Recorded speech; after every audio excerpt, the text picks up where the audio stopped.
Hey everyone, I'm working to hit 1,000 subscribers, and I need your help to get there. If you enjoy this content, please hit that subscribe button right now. The Toronto Blue Jays are standing at a crossroads that could define the next 5 years of this franchise, and what's happening right now behind closed doors is way more complex than most people realize. You've got José Berríos coming off a season that started with promise but ended in frustration and uncertainty. At the same time, the front office is aggressively pursuing some of the biggest names available, trying to build a lineup that can finally break through in the AL East.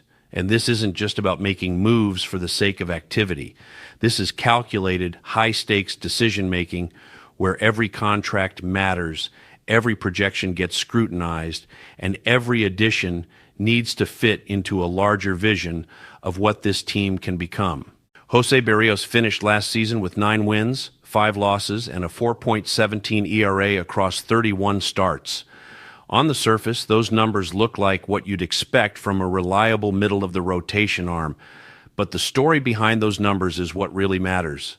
The first half of the season showed flashes of the pitcher Toronto thought they were getting when they signed him to that 7-year deal. He was eating innings, keeping the team in games, doing exactly what you need from a veteran starter. Then the injuries started piling up. Elbow inflammation, biceps issues, the kind of nagging problems that don't just go away because you take a week off. By the time the playoffs rolled around, he wasn't even on the roster. For a guy who's supposed to be a cornerstone of your rotation, that's a massive red flag. What made it even more complicated was how publicly he expressed his frustration. He stepped away from the team during the World Series, and you could see in his comments that this wasn't just about physical pain. This was about a competitor who felt sidelined during the most important moments, someone who built his career on being dependable, suddenly dealing with the reality that his body wasn't cooperating. That psychological element matters because it affects how he approaches this upcoming season, how much confidence he has in his own health, and whether he can truly bounce back to being that workhorse starter. Now, the Blue Jays have brought in Dylan Cease, Cody Poteet, and Shane Bieber. Suddenly, the rotation looks completely different. Berríos doesn't have a guaranteed spot anymore. According to insider Mitch Bannon, he's going to have to compete for a role, whether that's in the rotation or potentially moving to the bullpen. Think about what that means. You've got Cease, Kevin Gausman, Poteet, and Trey Yovich all in the mix. Spring training is going to be a legitimate competition, and every outing Berríos makes will be evaluated not just on performance, but on whether he can stay healthy enough to handle a full season workload. Every pitch he throws in 2026 carries a dual burden. He's trying to prove he can still be a frontline starter while also justifying a contract that pays him significant money for multiple years.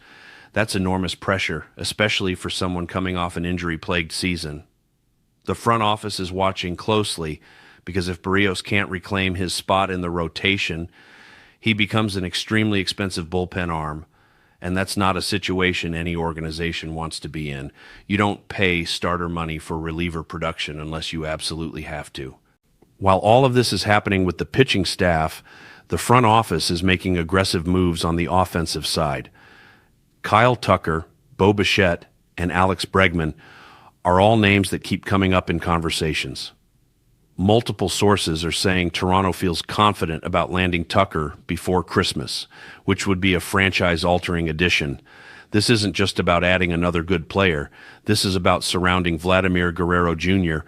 with the kind of talent that turns a good lineup into a genuinely elite one. Tucker brings everything you want in a modern outfielder. Elite defense that saves runs and prevents extra bases. Speed that creates pressure on opposing defenses and turns singles into doubles. Power that changes the complexion of games and forces pitchers to work carefully.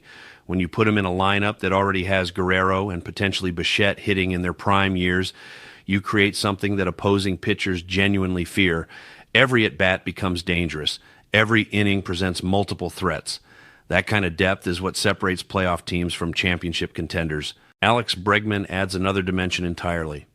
You're talking about a guy with a weighted runs, created plus of 125 proven postseason experience, and the kind of veteran presence that elevates everyone around him.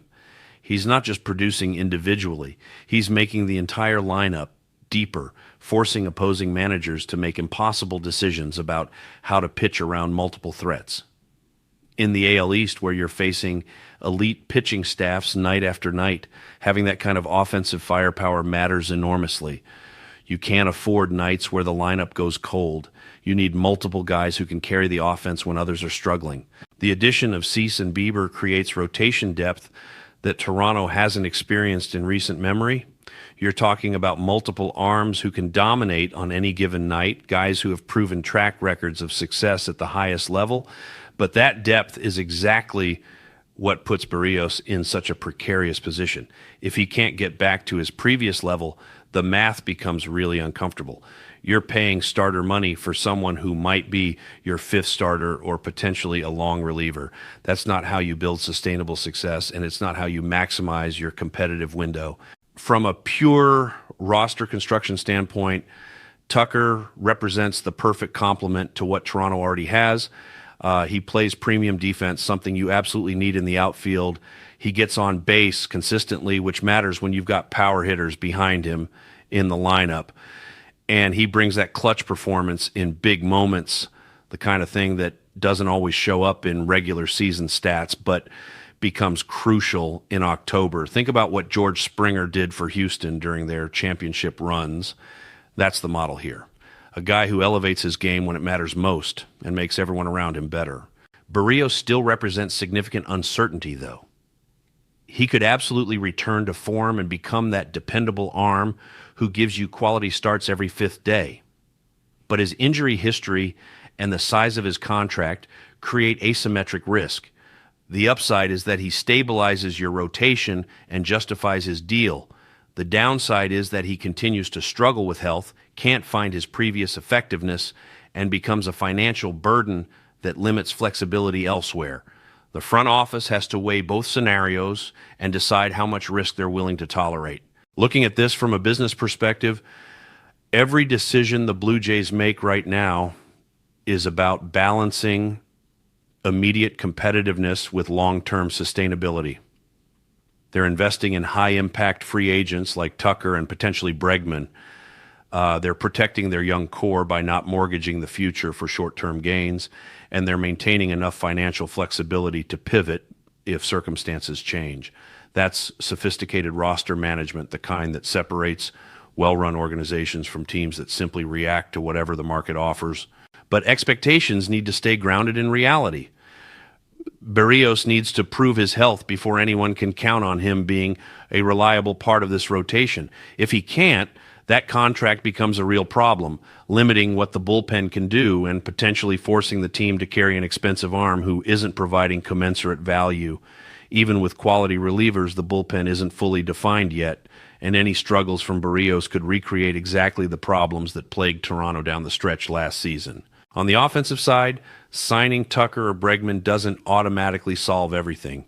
New players need time to integrate with existing teammates. There's the adjustment to AL East pitching, which is unforgiving night after night. Injuries can derail even the best laid plans. The front office understands all of this. They know that even star additions require patience, that building chemistry takes time, and that success ultimately comes down to execution when games matter most.